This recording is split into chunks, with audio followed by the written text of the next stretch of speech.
जैसे परम पूज्य गुरुदेव ने कहीं लिखा है कि क्या है सामूहिक साधना, संगठन की साधना?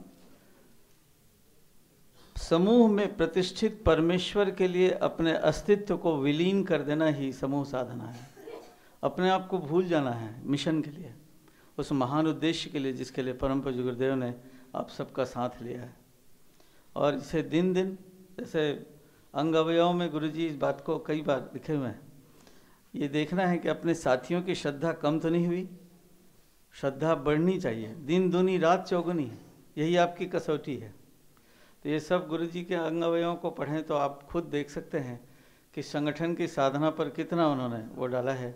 हम श्रद्धेय भाई साहब से प्रार्थना करेंगे, डॉक्टर साहब से, परम पूज्य गुरुदेव के बिल्कुल निकट रहते हुए 12 साल तक जो उन्होंने तप तो किया ही है, पहले भी वो जुड़े थे, अपने छुटपन से ही परम पूज्य गुरुदेव से वो जुड़ गए थे, पर वो जो उनकी वो तपस्या तो बहुत बड़ी है, क्योंकि कहते हैं ना कि अग्नि और सूर्य के सामने उसके पास में रहना बहुत बड़ी साधना है।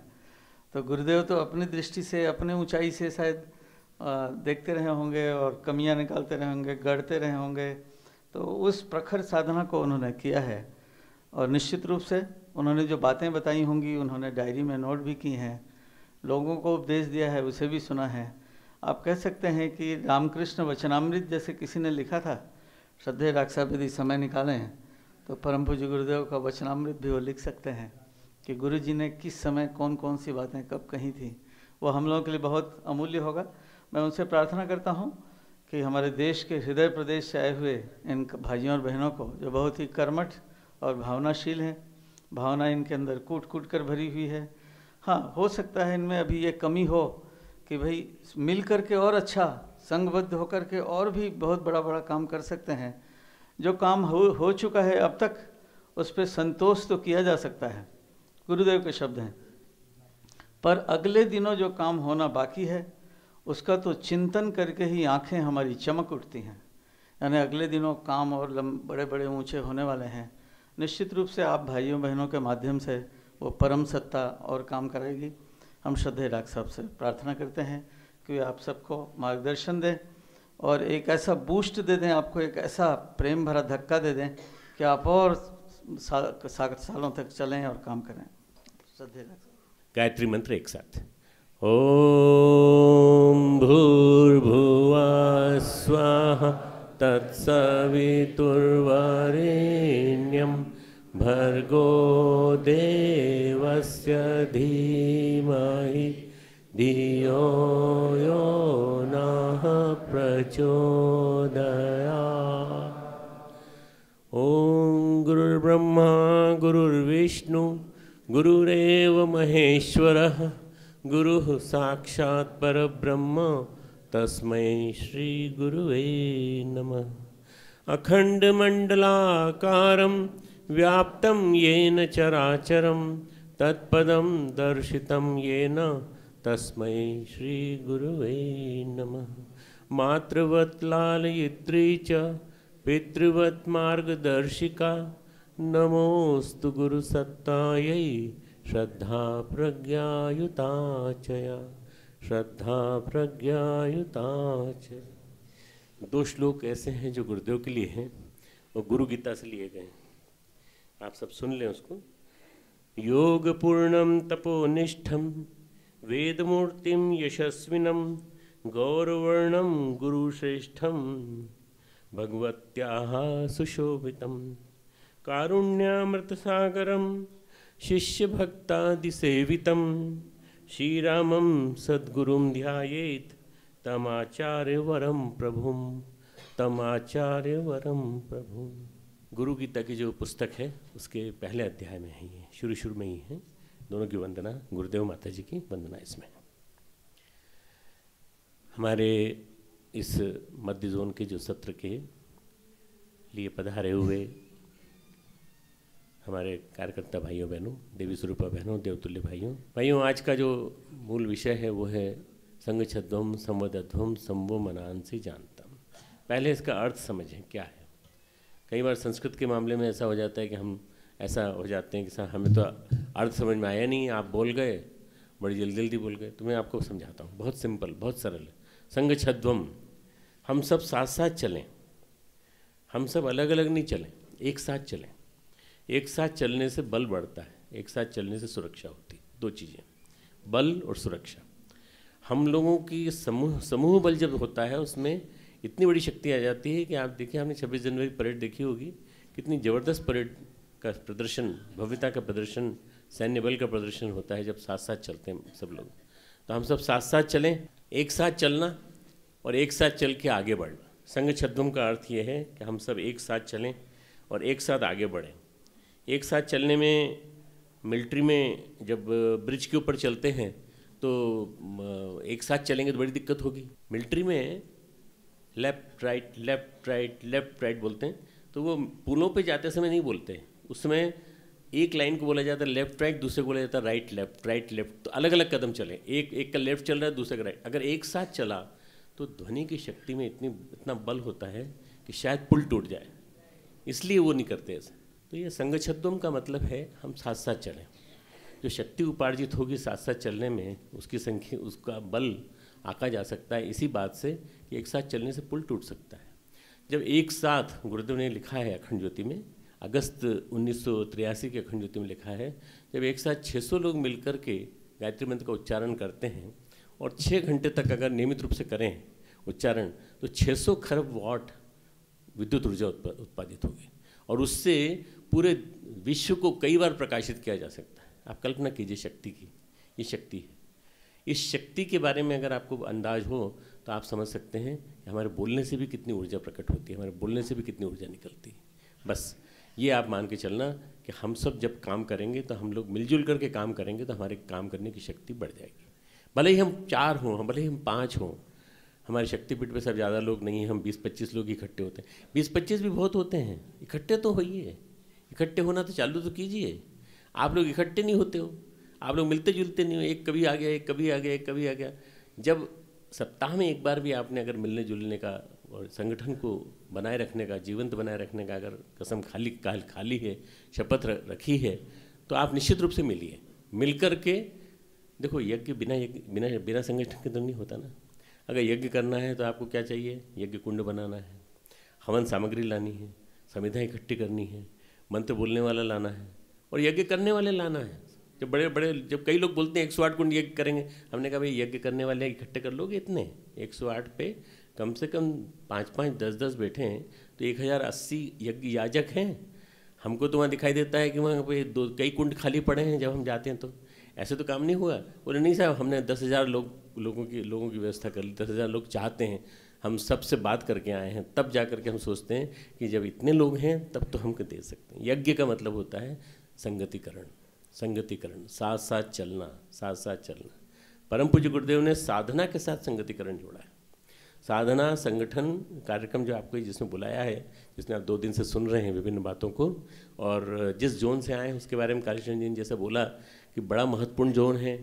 परम पूज्य गुरुदेव कई बार गए हैं, मैं स्वयं आपके ही जोन से हूँ, मैं भी उसी इलाके से आया हूँ, इंदौर से आया हूँ, तो मैंने भी उस जोन में रहकर ही अपने आप को कार्यकर्ता के रूप में खपाया है। तो मैं ये बताना चाहता हूँ कि संगतिकरण की जो संघ छद्म की वृत्ति है, उसको यदि हम समझ लें तो हमारे अंदर बहुत कुछ एक नई चीज़ डेवलप होगी। क्या डेवलप होगी? कभी भी जब ग्रुप लीडर चलता है तो पीछे मुड़ के देखता है कि वो सब आ गए कि नहीं जो मेरे पीछे पीछे आ रहे थे। अकेले नहीं चलना। अकेले चलने का मतलब ये है कि आपका अहंकार चल रहा है, आप नहीं चल रहे हो। आप सबको साथ लेके चलो, भले 7 हो, 8 हो, 9 हो, 10 हो, सबको साथ लेके चलो। तो आप हे स्तोताओं, हे स्तुति करने वाले मेरे फॉलोअर्स ऋषि बोल रहे हैं, आप परस्पर मिलजुल करके चलें। पहले तो चलने की बात कही गई, चलें तो सही। उत्तिष्ठित जागृत प्राप्य वरान्य बोधत, उठो जागो रुको मत जब तक लक्ष्य तक न पहुंच जाओ। तो ये ऋषि भी क्या कहता है कठोपनिषद का, उठो जागो और रुको मत, चलो। आदमी क्या करता है कि अध्यात्म के क्षेत्र में उठ जाता है, जाग जाता है, सब कुछ करता है, फिर चलता नहीं है, वहीं खड़ा रहता है। वहाँ खड़ने से क्या फ़ायदा? आगे चलो, आगे बढ़ो, आगे बढ़ो, रुको मत जब तक लक्ष्य तक न पहुँच जाओ। लक्ष्य क्या है हम सबका? युग निर्माण। लक्ष्य हमारा युग निर्माण। जब तक युग निर्माण न हो जाए तब तक आपको रुकना नहीं है, किसी को भी नहीं रुकना है। जैसा हमारे यहाँ तो बहुत अच्छा हो गया है, हमारे यहाँ तो मंदिर भी बन गया है, हम यज्ञ भी कर लेते हैं, हम अखंड ज्योति पत्रिका भी खूब पढ़ाते हैं, और हमने ये युग साहित्य विस्तार वर्ष के लिए तैयारी भी कर ली। आपने कर ली होगी तैयारी, पर अभी आगे चलना है, आगे चलना है। आपके जिले को, आपके स्थान को आदर्श बनाना है। तो उसके लिए आपको निरंतर चलना है। संगच्छध्वम संवदध्वम, परस्पर मिलजुल करके स्नेहपूर्वक वार्तालाप करें। संवदध्वम का मतलब होता है मिलजुल करके स्नेहपूर्वक वार्तालाप करना। हमको ये आदमी अच्छा नहीं लगता, भले गायत्री परिवार का है तो क्या हुआ, शक्तिपीठ में आता है तो क्या हुआ, हमको बात ही नहीं करनी इससे। रूठना, न बोलना, ये सबसे बड़ी किसी से अगर आपको दुश्मनी मोल लेना है तो ये है। आप रूठ गए, सामने नहीं बोला, हम नहीं, आपस में बात ही नहीं, हमारी बात ही नहीं होती, तो फिर कैसे गायत्री परिवार के शिष्य हो, कैसे गुरुदेव के 2 बेटे हो, 2 बेटे आपस में बात नहीं करेंगे तो कैसे काम चलेगा। इसलिए सबसे पहला ये कि हम आपस में मिलजुल करके स्नेहपूर्वक वार्तालाप करेंगे और तबीयत पूछेंगे एक दूसरे की तबीयत, एक परिवार की तबीयत, परिवार में सब ठीक ठाक है ना। ये यहाँ से शुरू होता है संगठन। जब हम बात करते हैं तो ये कुछ नहीं कि साहब कितने लोग हैं आपके यहाँ, कितनी कुर्सियाँ हैं, कितनी टेबलें हैं, कितने वो हैं, कितनी किताबें, ये नहीं। पहले तो बताऊँ आपस में मिलजुल करके प्यारपूर्वक बात करना आया कि नहीं, प्यार से आप एक दूसरे के साथ मिलते हो कि नहीं। हम लोग मिलते हैं, देखिए 5-7 रोज में एक साथ इकट्ठे मिलकर बैठते हैं, फिर उसके बाद हमको जब मौका मिलता है हम लोग कार्यक्रमों में जाते रहते हैं, बाहर भी जाते रहते हैं, बाहर से भी आते हैं, जो भी अवेलेबल हो, उपलब्ध हो, वो बैठ जाते हैं, परस्पर बैठ करके बातचीत करते हैं। एक फिल्मी गाना है, आप यूं ही अगर हमसे मिलते रहे देखिए एक दिन प्यार हो जाएगा। तो अगर आप मिलते रहोगे तो प्यार हो जाएगा, परंतु आप मिलते तो हो ही नहीं। आप जब वो आता है तो आप उसका मुँह, उसके आते ही आपका मुँह जो है एकदम आपके चेहरे की भौं तन जाती है और एक दूसरी तरफ देखने लगते हो। सामान्य बता रहा हूँ मनोविज्ञान, सामान्य मनोविज्ञान ये कि हमको इससे बात नहीं करना है, इसने हमारा तब अपमान किया था, हमारा तब अपमान किया था, हमें तब ऐसी बोली थी। जब ऐसी बात याद आए तो आप तुरंत याद रखना कि हमें पूर्वाग्रहों को नहीं रखना है। पूर्वाग्रह अगर हमारे मन में होंगे, बायसेस हमारे मन में होंगे, प्रेजुडिसेस हमारे मन में होंगे तो हम उनके माध्यम से काम नहीं कर पाएंगे। सबसे पहला काम हम क्या करेंगे, इन सब को यज्ञ की अग्नि में स्वाहा, पूरा का पूरा हम कार्य करता है। हमने भी और उसने भी गुरुदेव के प्रति समर्पण किया है तो हम दोनों मिलकर के काम करेंगे। यश कीर्ति जब किसी की बोली जाती है या माला वाला पहनाई जाती है तो बड़ा ईर्ष्या लगने लगती है। तो फिर वो अभी जो कालीचरण भाई साहब ने कहा, द्वेष को निकाल के सबसे पहले विसर्जित करो, तब तो श्रद्धा पैदा होगी, नहीं तो कहाँ से पैदा होगी। श्रद्धा उसके प्रति नहीं, आप दोनों की सम्मिलित श्रद्धा गुरु के प्रति पैदा होना है, गायत्री माता के प्रति पैदा होना है। तो आप दोनों के सम्मिलित जब तक नहीं होगी तब तक कैसे काम चलेगा। संगठन में शक्ति न आने का बहुत बड़ा कारण है कि हमारे द्वेषपूर्वक वार्तालाप। नमूना दिखाता हूँ। उसके आगे बोलते हैं, आपके मन संभो मनांसी जानताम, आपके मन संभो मनांसी, आपके मन जो हैं वो समान विचारधारा वाले होकर ज्ञानताम, ज्ञानार्जन करें। समान विचारधारा वाले होकर ज्ञानार्जन करें। आप जो है ज्ञान के अर्जन की को तपश्चर्या मानिए।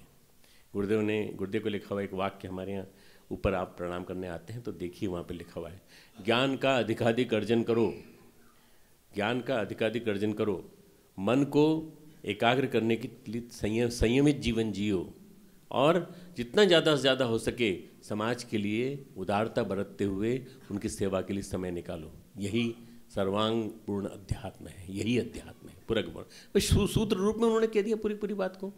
इस सूत्र रूप की कही हुई बात को हम समझ लें, ज्ञान का अधिकाधिक अर्जन करो, जहाँ मौका मिले वहाँ से ज्ञान लो, सामने वाले से लो, पड़ोसी से लो और जितने लोग मिल सके उन सब से लो। पर अगर आप ज्ञान का अधिकाधिक अर्जन कर सकोगे तो बहुत बढ़िया होगा। मित्रों, ज्ञान का अर्जन जो है जानताम, संभो मनान से जानताम, पर कैसे, वो भी एक साथ मिलजुल करके। मैं आप कभी स्वाध्याय करो तो मिलजुल करके स्वाध्याय करो तो एक दूसरे के साथ वार्तालाप होगा। तो एक आदमी हो सकता है थोड़ा ज़्यादा पढ़ा हो तो वो दूसरे की आशंकाओं को भी निर्मूल कर सकेगा। मिलजुल करके बातचीत करो। देवा भागम, जिस प्रकार देवताओं ने पूर्व जन्मों में एक साथ मिलकर यज्ञादि कार्यों को करते हुए देवों की उपासना की थी, उसी प्रकार आप सब एक मत हो जाओ, एक साथ मिलकर के एक मत हो जाओ। बस यही सूत्र है पूरा का पूरा। इसके बाद भी एक और है मित्रों, आप सभी की प्रार्थना एक समान हो, समानी मंत्र हो। आप सबके परस्पर मिलन जो है भेदभावना से रहित हो, और मिलन को इन्होंने समिति कहा है। आप लोग समिति बनाते हो ना, यज्ञ समिति और आंदोलन समिति और ये समिति, इसमें इन्होंने समिति कहा है। इन्होंने कहा है जब मिलो बैठो तो समिति है, वो जब मिलो बैठो तो समिति है। समानी जो है, समानी समानम मन सह चित्त में, समिति ही समानी समानम मन सह चित्त में शाम। आपके पारस्परिक मिलन एक जैसा हो, भेदभाव रहित हो, विचार तंत्र आपका समान रूप से हो। मैं आपके जीवन को एक ही मंत्र से अभिमंत्रित करता हूँ। मेरे को लगता है परम पूज्य गुरुदेव बोल रहे हैं साक्षात। एक ही मंत्र से अभिमंत्रित करता हूँ, सुसंस्कृत करता हूँ, और एक समान आहुति करके मैं आपको यज्ञमय करता हूँ। मंत्र बोलते हैं गुरुदेव, तो गायत्री मंत्र बोल के उन्होंने पूरी दुनिया को एक कर दिया, पूरी दुनिया को एक करके गायत्री परिवार के रूप में एक इतना बड़ा संगठन खड़ा कर दिया कि नहीं, और यज्ञ करवा दिया, समानम जुहोति। ये जो 2 मंत्र हैं संगठन सूत्र के हैं, और मित्रों ये ऋग्वेद के 10वां मंडल 10/191 191, आप लिख लीजिए, इसको पढ़ना आप, ये बहुत महत्वपूर्ण सूक्त है, और इसको कहा जाता है संज्ञान सूक्त। संज्ञान सूक्त, साथ साथ चलना, साथ साथ चलना। जब अगर हमको साथ साथ चलना आ जाएगा तो साथ साथ चलने की शक्ति पता चल जाएगी। साथ साथ चलना इसलिए ज़रूरी है कि जितने अवतारी चेतनाएं आई हैं उन्होंने सबने मिलजुल करके एक साथ एक ही काम किया है, संगठन खड़े किए। जितनी देव शक्ति आई हैं, चाहे भगवान राम आए हों, चाहे भगवान कृष्ण आए हों, और चाहे देवी दुर्गा को लाए हों वो, और चाहे वो संगठन की शक्ति लाए हों, सब मिलजुल करके एक साथ ही चलें, एक साथ मिल करके काम करें। ये पूरा आशय इस सब का एक है। ये जो संगठन साधना सत्र में आपको बुलाया है कि हम संगठन भी करें और साधना भी करें। साधक जो है संगठित भाव से चलेंगे तो सज्जन बनेंगे, और सज्जनों का संगठन जो है वो देवत्व लाएगा, सब धरती पर स्वर्ग जैसा वातावरण लाएगा। अगर आप देखें तो जितने भी देव शक्तियाँ हुई हैं उन्होंने एक ही काम किया है बार बार कि उन्होंने जब पराजित हुए हैं असुरों से, असुरों में बल बहुत होता है, तब से बल अर्जित कर लेते हैं। आपको लगेगा ये असुरों में बल ज़्यादा क्यों होता है देवताओं से? वो इसलिए बल होता है कि उनका एक ही उद्देश्य होता है, वरदान लेना भगवान से। भगवान से वरदान लेके फिर वो उनका तब फिर क्षरित हो जाता है पूरा का पूरा। क्यों? वो अपनी ही नाश के लिए, अपने ही समाप्ति के लिए उपाय खोजते हैं, भगवान उसी वरदान में वो डाल देते हैं उसको। भस्मासुर ने कहा कि मैं जिस पे हाथ रखूं वो नष्ट हो जाए, अपने ही सिर पे हाथ रखा, नष्ट हो गया पूरा पूरा। तो असुर जो होता है वो योग नहीं करता, वो तप करता है। भगवान ने गीता में एक श्लोक बहुत अच्छा है 6ठे अध्याय में, तपस्विभ्यो धिको योगी, तपस्विभ्यो धिको योगी। तपस्वी से ज़्यादा योगी श्रेष्ठ है। कर्मभिश्चाधिको योगी, कर्म सकाम कर्म से भी योग जो है वो श्रेष्ठ है। और ज्ञानेभ्यो भी मताधिकः, ज्ञान से भी ज़्यादा अगर जो कोई श्रेष्ठ है तो वो है योगी, योग का मत। तस्माद योगी भवार्जुन, हे अर्जुन तू योगी बन। तपस्वी नहीं बना रहे योगी उसके माध्यम, ना उसके षट चक्र जगा रहे, ना कुंडलिनी जगा रहे। पूरी गीता में कहीं इनका जिक्र नहीं आया, पूरी गीता में किसी मंत्र की साधना का जिक्र नहीं है, कुंडलिनी साधना का जिक्र नहीं है, षट चक्र जागरण की साधना का जिक्र नहीं है, केवल योग का है जिक्र। योग तो योग कर, तो योग कर, योगी बन, श्रेष्ठ योगी बन। कैसा योगी? योगस्थः कुरु कर्माणि संगम त्यक्त्वा धनंजय। योग में स्थित होकर कर्म कर, योग में स्थित होकर कर्म करना गुरुदेव रूपी श्री कृष्ण इस युग में हमको बता गए। योगस्थः कुरु कर्माणि संगम त्यक्त्वा, आसक्ति को छोड़कर। संगम त्यक्त्वा, संगम यानी ये जो आसक्ति होती है, हम एक दूसरे के साथ जुड़ जाते हैं या राग पैदा हो जाता है, इसको छोड़ करके धनंजय को, अर्जुन को कहते हैं कि तुम आसक्ति को छोड़ो और कर्म करो, आसक्ति रहित कर्म। मित्रों, जितने देवता हैं जब हारते हैं तो एक कारण से हारते हैं, भोग और विलास की वजह से। आप सब देवता हो, पर आप सब में आलस्य और प्रमाद जब आ जाएगा तो आपको फिर सचेत करने के लिए देव शक्तियाँ आएंगी, या कोई असुर आएंगे जो आपको परेशान करेंगे। जब हम भोग और ऐश्वर्य में आसक्ति में लिप्त हो जाते हैं तो फिर हमको चेताया जाता है, या तो देवताओं के द्वारा, या तो असुरों के द्वारा, या भगवान के द्वारा चेताया जाता है। तो इसलिए जब देवता जब हारते हैं, देवता जब पिटते हैं, हारते हैं, तो सीधे ब्रह्मा जी के पास जाते हैं, कहते हैं ब्रह्मा जी आप हमें बचाइए, आप हमें बचाइए। तो ऋषि रक्त के संचय से सीता जन्म लेती है, ऋषि रक्त के संचय से सीता जन्म लेती है, और देवताओं की संयुक्त शक्ति से दुर्गा जन्म लेती है। जो दुर्गम कार्यों को भी, कठिन कार्यों को भी सरलता से संपादित करा दे वो दुर्गा। दुर्गम दैत्य को मारने के कारण दुर्गा, दुर्गम कार्यों को सरलता से संपादित कराने वाली दुर्गा, ये दुर्गा है। दुर्गा वो होती है जो न जाने कितने दैत्यों को मारती हुई चली जाती है। दुर्गा सप्तशती सब उसी के नाम पे लिखी गई है। मित्रों, दुर्गा भी एक प्रकार से संयुक्त शक्ति की प्रतीक है, सारी देवताओं की संयुक्त शक्ति। जब युद्ध इसमें दुर्गा सप्तशती में एक प्रसंग आया है। सबसे पहले तो जो वध करती है वो करती है मधुकेटप का, फिर महिषासुर का, फिर शुंभ निशुंभ का, और अंत में जा कर के सारा का सारा जो है उसका रक्त बीज और जितने भी उसके कारण हैं उन सबका वध करके वो एक प्रकार से बताती है कि देवासुर संग्राम में हमेशा देवता नहीं संयुक्त शक्ति लड़ेगी, हर बार विजय होती है और सब देवता आके स्तुति करते हैं और प्रार्थना करते हैं। हम नारी शक्ति के उपासक हैं। हम नारी शक्ति को सबसे बड़ा सशक्त मानते हैं अपने देश में, और हमारे देश में सबसे ज़्यादा नारी शक्ति की उपेक्षा होती है, अवमानना होती है, परावलंबी माना जाता है उसको। दुर्भाग्यपूर्ण स्थिति ये है कि गर्भ में मारा जाता है उसको। और दुर्गा अष्टमी आती है जब, तो हम पूजा करते हैं उसकी, और नवरात्रि आती है तो हम उसकी आराधना करते हैं। पर कितना बड़ा विरोधाभास है कि इसी देश में नारी को न पैदा होने दिया जाए, इसका षड्यंत्र रचा जाता है। बाकी किसी और देश में तो नारियों को नहीं मारा जाता। कोई और देश ऐसा नहीं है जहाँ नारियों को गर्भ में मार दिया जाता हो, या उसको इस तरह से बुरी तरह से ट्रीट किया जाए जैसे अपने यहाँ ट्रीट किया जाता है, अपने यहाँ जिस तरह से होता है। दुर्गा शक्ति का मतलब है मित्रों संयुक्त शक्ति।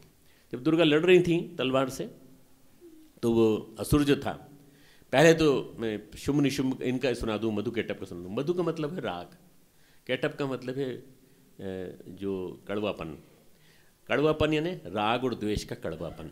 मधु यानी राग, आत्मीयता, जरूरत से ज़्यादा आत्मीयता, जरूरत से ज़्यादा अपना पक्ष लेना, जरूरत से ज़्यादा अपना पक्ष लेकर के उसको अपना बनाने की कोशिश करना। मधु का मतलब ये। बताते हैं विष्णु जी के कान से दो निकले असुर, मधु केटभ। मधु केटभ है ना, ये एक तरह से सिंबॉलिक लैंग्वेज है। पुराणों इनकी दुर्गा सप्तशती की पुराणिक लैंग्वेज है, ये सिंबॉलिक लैंग्वेज है। और उसके बाद वो दोनों के दोनों ने कहा तुम युद्ध करो हमसे, तुम सोए पड़े हो, हम तुमको योग निद्रा स्तुति करती हैं, उठाती हैं भगवान विष्णु को। भगवान विष्णु उठते हैं। भगवान विष्णु ने 5000 साल तक युद्ध किया, ऐसा प्रसंग आता है दुर्गा सप्तशती में। 5000 साल तक युद्ध किया, तो दोनों के दोनों, जब किसी की दुर्मति आती है तो वरदान मांगता है। जब किसी की दुर्गति होनी होती है तो ऐसे होती है कि तुरंत पता चल जाता है उसको कि हमारा अंत होने वाला है। वो उन्होंने कहा हम बहुत खुश हुए तुमसे, 5000 साल तक तुमने युद्ध किया, और 5000 साल तक तुमने युद्ध करके जो हमारे साथ जो पराक्रम दिखाया है, हे विष्णु तुम हमसे वर मांग लो। विष्णु का बोलते हैं ऐसा आप लोग वर देंगे? हाँ, तो तुम हमारे हाथों मारो जाओ, हमारे हाथों मारे जाओ, ठीक है, पर ऐसी जगह मारना जहाँ पानी न हो। चारों तरफ देखते हैं समुद्र है, ये कहाँ मारेगा ये अपने को, हम इसी को मार देंगे, भगवान विष्णु को मार देंगे, ऐसा सोच के वो कहते हैं। भगवान विष्णु ने अपनी जंघा पर रख करके बाकायदा अपने को उन्होंने अपने चक्र से उनका वध कर दिया। शुम्भ निशुम्भ का वध ऐसे होता है। बाद में फिर महिषासुर का जो वध होता है उसको मैं थोड़ा सा बताता हूँ संक्षेप में, इसलिए कि ये हमारा सब के सब जो है दुर्गा से जुड़ा हुआ है।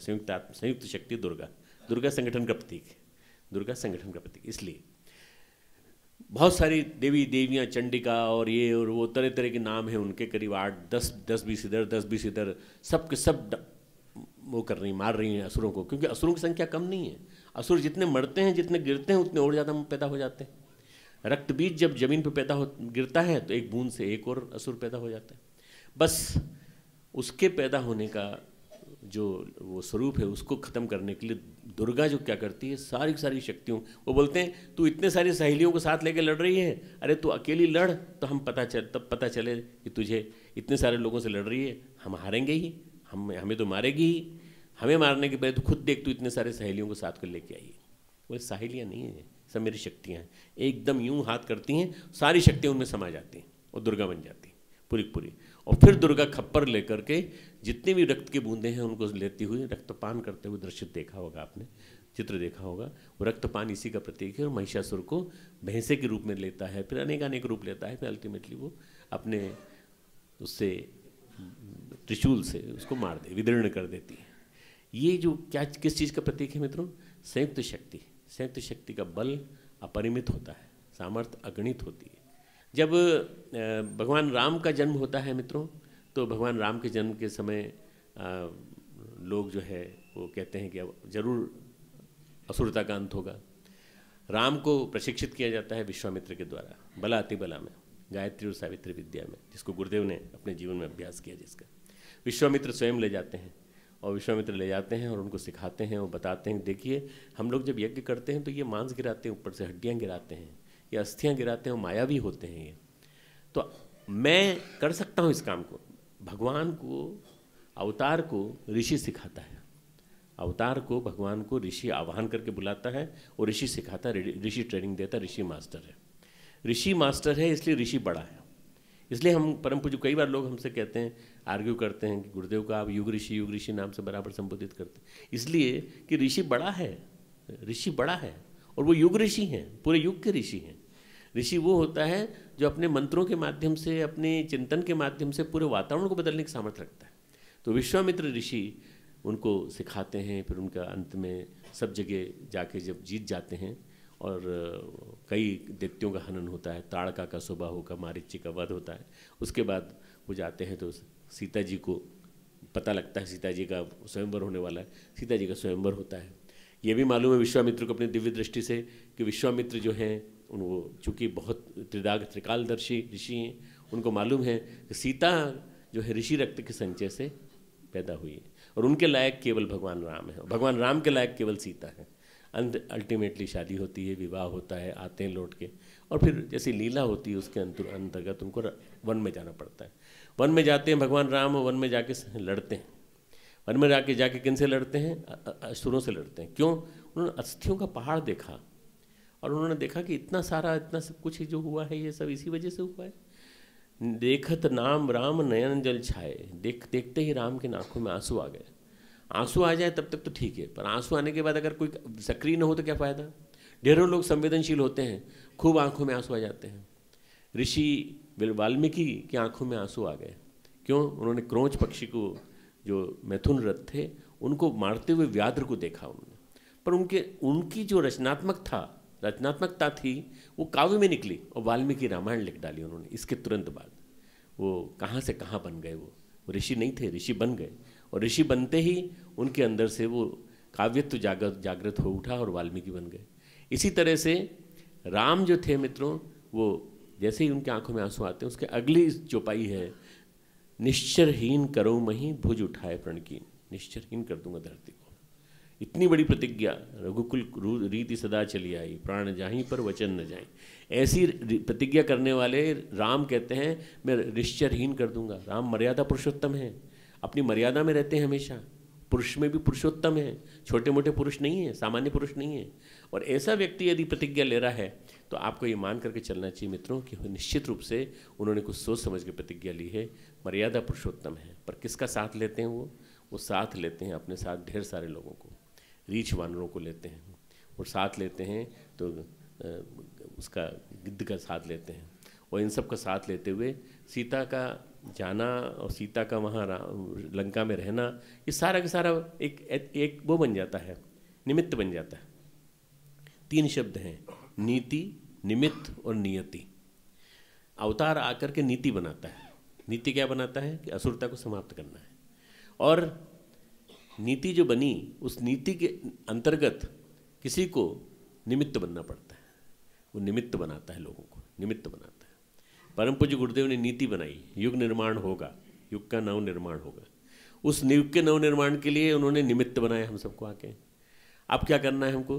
नीति, निमित्त और नियति। अब नियति तय हो गई है, असुरता समाप्त होकर के रहेगी। अब असुरता का हनन होकर के रहेगा। बस नियति बन गई कि रावण का अंत होगा। उसके लिए अंगद भी गए, हनुमान भी गए, और हनुमान इतने ताकतवर थे कि अकेले अपने बलबूते वो उखाड़ सकते थे श्रीलंका को, और अकेले अपने बलबूते पूरी लंका उखाड़ करके ले आते, अयोध्या के किनारे कहीं रख देते और कहते मैं ले आया हूँ, पूरी सोना भी अपने काम आ जाएगा, सीता जी भी अपने काम आ जाएंगी। पर उन्होंने नहीं किया ऐसा। भगवान राम ने कहा था ये चूड़ामणि दी है, ये दे देना, जिससे समझ लें कि तुम हमारी तरफ से आए। क्योंकि ये मायावी होते हैं, दानव जो होते हैं ना मायावी होते हैं, और मायावी होने के नाते ये कुछ भी कर सकते हैं। ये हनुमान का रूप धारण करके भी जा सकते हैं वहाँ। पर तुम जब दोगे मेरे हाथ की दी हुई चूड़ामणि तो पहचान जाएंगी सीता जी। बोले ठीक है। हनुमान भी अपना बल वहाँ रोक लेते हैं। हनुमान असीम बल के, अतुलित बल धामा, अतुलित बल, अपरिमित बल। उनमें ही नहीं, राम में लक्ष्मण दोनों में अपरिमित बल। एक ही बाण से वो समुद्र को सुखा सकते हैं, जो वो क्या नहीं कर सकते, सब कुछ कर सकते हैं। उनको क्या जरूरत है लड़ने की। पर अवतार लोक शिक्षण के लिए पाठ्यक्रम, पूरा पाठ्यक्रम बनाता है, उस पाठ्यक्रम के अनुसार शिक्षण देता है। पूरा का पूरा ऐसे लड़ना चाहिए, ऐसे लड़ना चाहिए। और वो लड़ने का पूरा जो वध है, जो रावण वध है, उस प्रसंग को पढ़ेंगे तो आपको समझ में आएगा कि असुरता को मारा कैसे जाता है, असुरता को कैसे निपटाया जाता है। मेघनाद भी उसी तरह मरता है। और हनुमान जी जो है विभीषण को भी उस ढूंढ के निकाल के ले आते हैं, विभीषण को भी इस तरफ लाते हैं।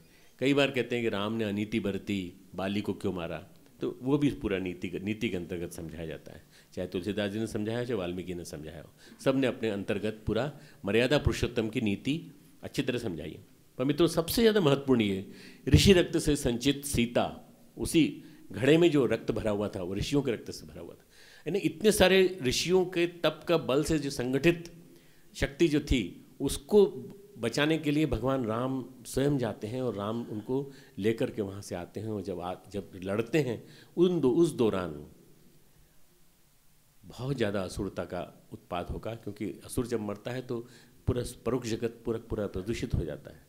तो इसलिए ऐसे असुर एक मसुर नहीं कर मरेगा, कई पूरा वंश, रावण को वंश सहित मारना था, ताकि कोई भी एक भी न बचे, पूरा समाप्त हो जाए। जब वो समाप्त होगा तो असुरता फैलेगी वातावरण में। इसलिए अयोध्या संदेश भेजा गया कि सब लोग मिलजुल करके इस युद्ध के दौरान मिलजुल करके 24 घंटे बराबर अखंड जप, सामूहिक साधना का क्रम रखें, ताकि असुरता अनीति मिट रही हो, तब इन संयुक्त शक्ति का बल अयोध्या से भी लगे, अयोध्या वासियों का भी लगे।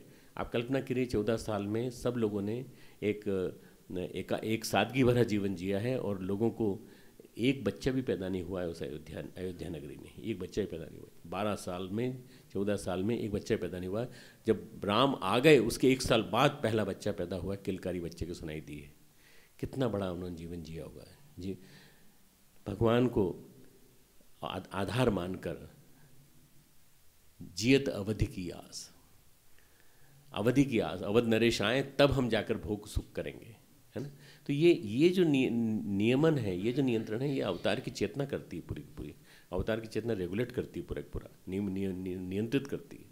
भगवान राम जब आए, मार के आए, तो उसके बाद विष जो फैला परोक्ष जगत में, उसके बाद उन्होंने कहा कि 10 अश्वमेध यज्ञ करो। 10 अश्वमेध यज्ञों से पूरा वातावरण प्रदूषित जो हुआ है वो ठीक होगा, शुद्ध होगा। तब जाके 10 अश्वमेध यज्ञों के माध्यम से मित्रों प्रदूषण दूर हुआ। और प्रदूषण दूर मैं खुद होके आया हूँ। एक जगह अफ्रीका में एक जगह है, केन्या में मेरू पर्वत है, वहाँ पर बहुत बड़ा यज्ञ कुंड बना हुआ है। ऐसा कहा जाता है द्वापर के लोग बड़े ऊंचे लोग थे, बहुत लंबे लोग थे। ऐसा ही मुझे लगता है, क्योंकि 20 फुट बाय 20 फुट का बहुत बड़े यज्ञ कुंड बने हुए थे, और ऐसे 4-5 वहाँ यज्ञ कुंड बने हैं जो ऊपर से भी देखे जा सकते हैं। और मैं खुद देख के आया हूँ अपनी आंखों से, वहाँ के लोगों ने बताया यहाँ कभी हिंदुस्तान से लोग आए थे, उन्होंने किया था, यज्ञ किया था। तो भगवान राम रहे होंगे। भगवान कृष्ण, मित्रों भगवान कृष्ण ने किसको साथ लिया? ग्वाल वालों को साथ लिया, मक्खन लीला रची। क्या मक्खन पसंद था बहुत ज़्यादा उनको? अमूल बटर खा लेते, कुछ भी खा लेते। वो भगवान कंस के यहाँ का मक्खन क्यों खाया उन्होंने? कंस से लड़ाई थी उनकी, कंस उनका मामा था, पर कंस की पत्नियाँ, उनकी मामियाँ बराबर दूध से नहाती थीं, गाय के दूध से। गाय का दूध जाता था ब्रज से। उन्होंने कहा सबसे पहला आंदोलन सविनय अवज्ञा आंदोलन, सत्याग्रह आंदोलन। गांधी जी ने सारे आंदोलन इनसे लिए, कृष्ण से लिए। सविनय अवज्ञा आंदोलन, सत्याग्रह आंदोलन, दोनों आंदोलन को लिया है।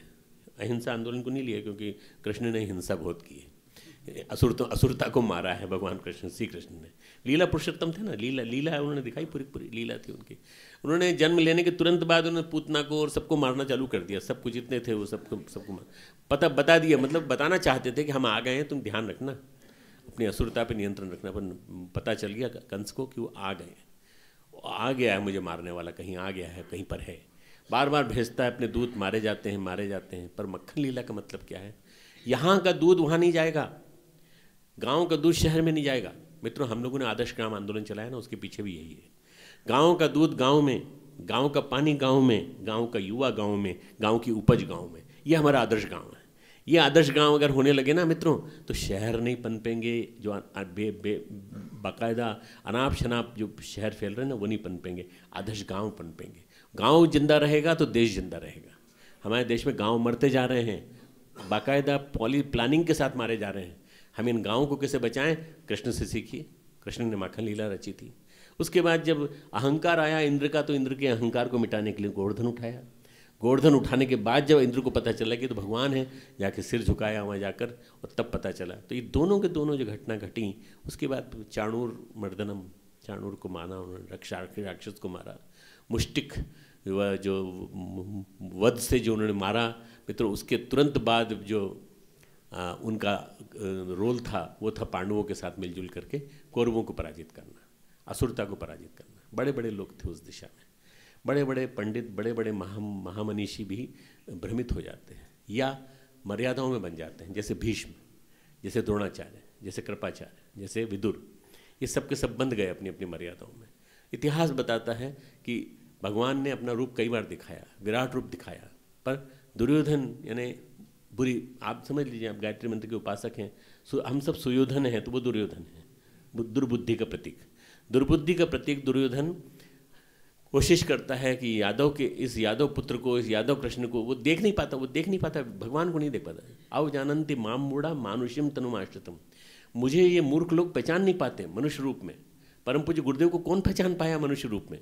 अरे हमारे यहाँ बैठे थे साहब, इसी कुर्सी पे बैठे थे, इसी कुर्सी पे हमने दूध पिलाया था, और देखिए कुर्सी यथावत रखी है, उसके आसपास झाड़ू लगाते हो कि नहीं, कभी साफ करते हो कि नहीं, कि उसी की कुर्सी की पूजा करते रहते हो?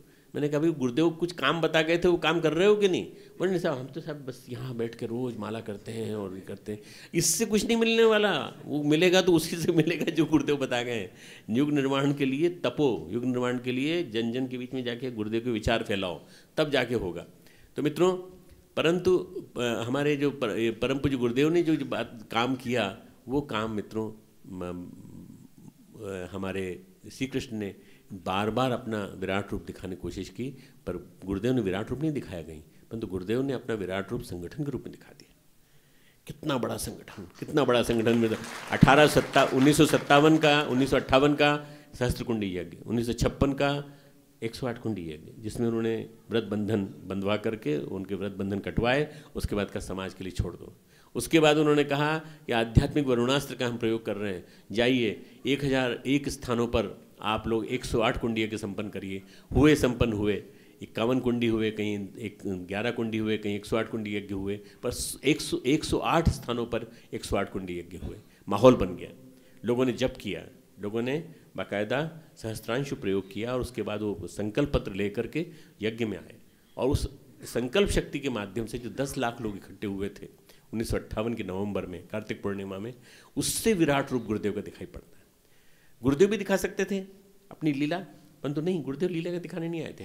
प्रज्ञावतार, निष्कलंक प्रज्ञावतार अपना स्वरूप दिखाने आया था कि देखो इतने सारे लोग जो हैं, ये मिलकर के मैं बनता हूँ। तभी तो गुरुदेव लिखते हैं, आप सबकी समन्वित शक्ति का नाम वह व्यक्ति है जो इन पंक्तियों को लिख रहा है। आप सबकी समन्वित, किसी गुरु ने अपनी संस्था में अपने शिष्यों को ये नहीं कहा कि आप सब मेरी उंगली हो, मेरे पोरुए हो, मेरे हाथ हो, मेरे पैर हो, आप सब जो है नीचे हो, मैं ऊपर हूँ। बस हर गुरु ने ये कहा, नीचे रहो, चलो ऊपर आने की जरूरत नहीं है। हमारे पास केवल 4-5 हमारे खास लोग रहेंगे और वो बताएंगे तो आप आएंगे, ऊपर नहीं तो नहीं आएंगे। हर गुरु ने अपने आसपास एक घेरा बांधा, पर गुरुदेव ने कहीं घेरा नहीं बांधा। साइकिल पे भी चले, साइकिल के पीछे चले। अभी मैं झांसी होके आ रहा हूँ, कल ही लौटा हूँ। झांसी में मुझे एक उदाहरण सुनने को मिला। हमारे एक बहुत छोटे से, आप लोगों ने नाम सुना होगा और आप में से कई लोग जानते होंगे, सुखलाल विद्यार्थी गुरसराय के। वो सुखलाल विद्यार्थी का होलडाल इतना बड़ा और परम पूज्य गुरुदेव का छोटा। अब वो छोटे से पर उनका होलडाल बड़ा। तो उन्होंने कहा, देख बेटा, तू तेरी हिम्मत नहीं, तू बार बार डगमगा रहा है। उन्होंने कहा, तू मेरा होलडाल पकड़ ले। गुरुदेव ने अपना होलडाल उसको दे दिया और उसका होलडाल अपने सिर पे रख करके दोनों गुरु शिष्य चले जा रहे हैं और यज्ञ करने चले जा रहे हैं। क्या जोड़ी थी मित्रों वो और कितना बढ़िया प्रयोग था प्रेम का, स्नेह का, कि गुरुदेव ने वहाँ से चालू किया मिशन।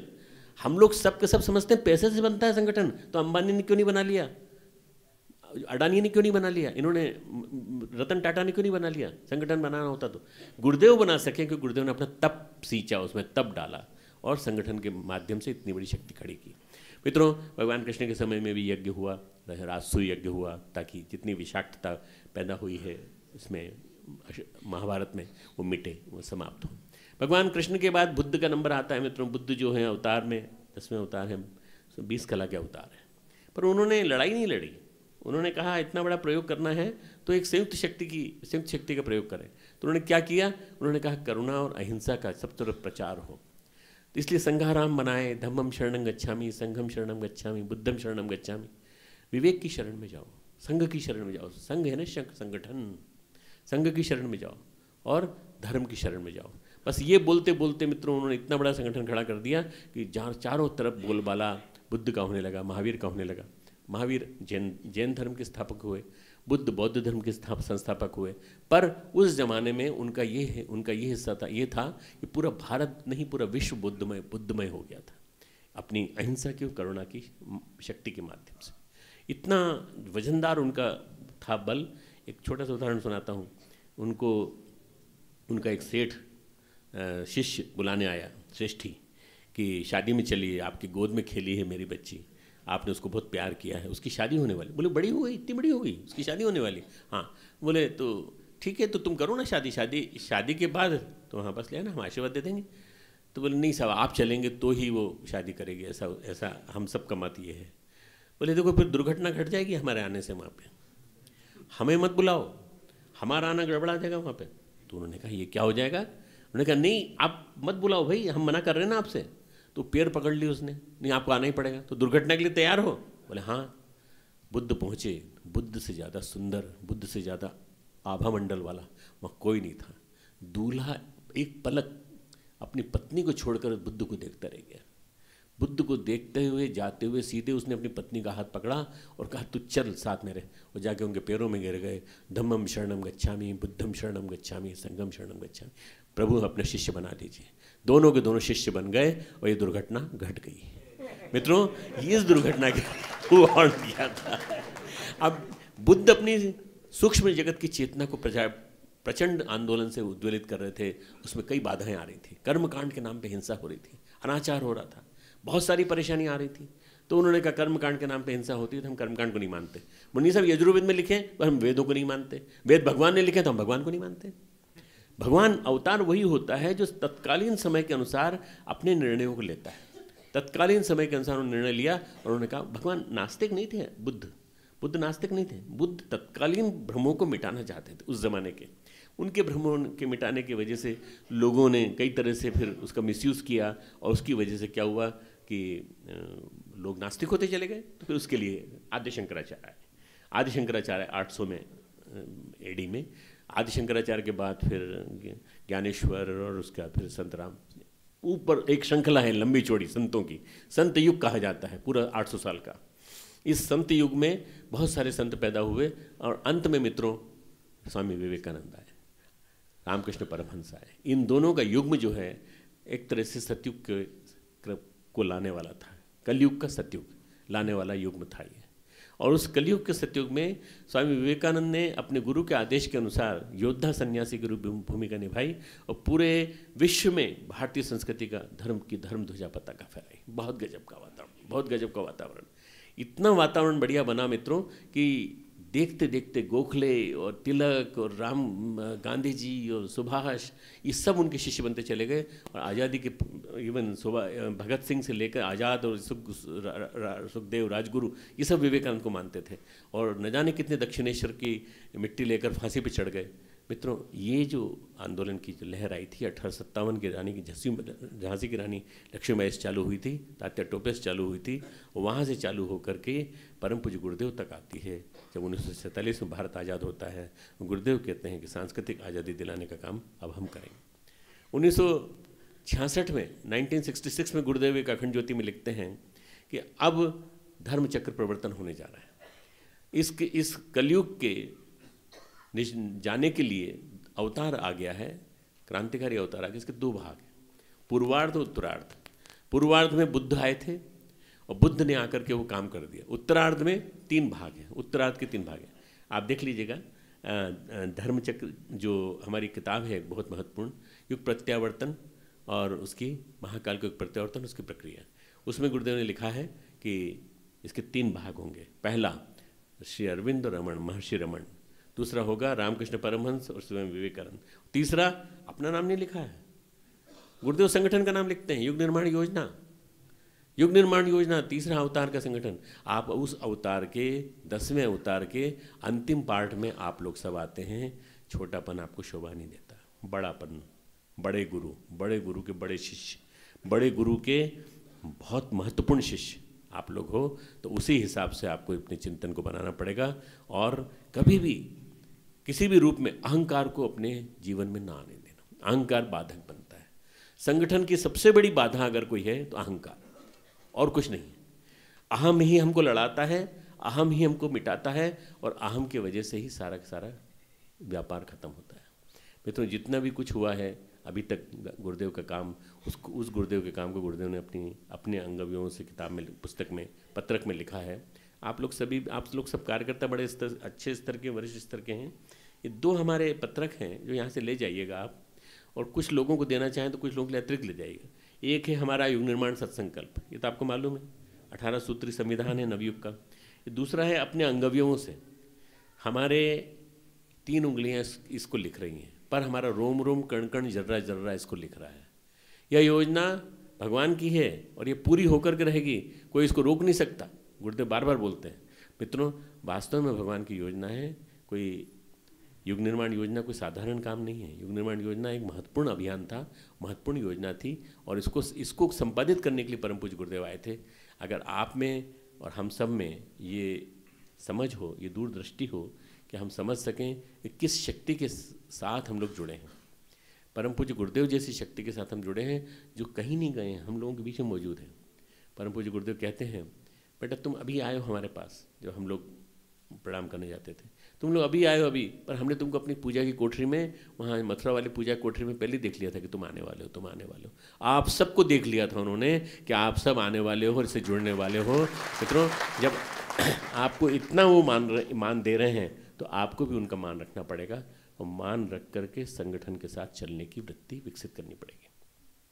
अगर हम संगठित हो सके तो हमारे संगठन में इतनी ताकत है मित्रों कि लोग मुझे मिलते हैं, कई संगठनों के, कई धर्म संप्रदायों के, कई लोगों के मत जो मैं सुनता हूँ कि अगर कोई संगठन भारतीय संस्कृति को बचा सकता है, अगर कोई संगठन पूरे देश को एक रख करके आगे बढ़ा सकता है तो केवल गायत्री परिवार है और कोई संगठन नहीं है। ये हमारे बारे में अभिमत सबका है, बड़े बड़े नेताओं का, बड़े बड़े लोगों का।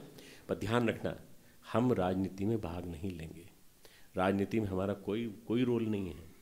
राजनीति कितनी गंदी है आपने देख लिया, उसका स्वरूप देख लिया आपने पहला पक्ष भी देखा, दूसरा पक्ष भी देखा, और अनगिनत पक्ष सामने आएंगे आने वाले दिनों में। आपके पास लोग आके गिड़गड़ाएंगे कि भाई साहब आपके अंदर जब आप बोलते हो तो ऐसा लगता है जैसे आपके अंदर शक्ति प्रवाहित हो रही है। तो बोलना हम नहीं बोल रहे थे, आपको गलतफहमी हो गई, हमारे पीछे बैठे गुरुदेव बोल रहे थे, माइक उनके पास था, हम तो केवल बोल रहे थे, यही बस केवल होठ हिला रहे थे, आप गलत प्रभावित हो गए। आप गुरुदेव को मान लो, गुरुदेव के शिष्य बन जाओ, तो आप हमारे साथ चलो शांति कुंज, और उसके बाद ये ताना बाना जो आपने पहन रखा है, जो इसको छोड़ो और पीले कपड़े पहनो और हमारे साथ चलो किताब बांटने, किताब का साहित्य पट्टे टांग लो, देखो कितने लोग आपके साथ चलते हैं।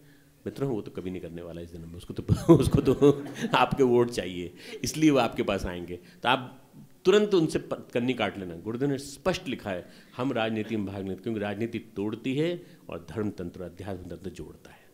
राजनीति तोड़ती है, हमें टूटना नहीं है, हमें संगठन में एक भाव से एक साथ मिलकर के चलना है, और तब जाकर के हम सब मिलजुल करके इस पूरे लक्ष्य को पूरा कर पाएंगे। हमारा लक्ष्य क्या है आप बताइए, जोर से बोलिए, जोर से। हमारा लक्ष्य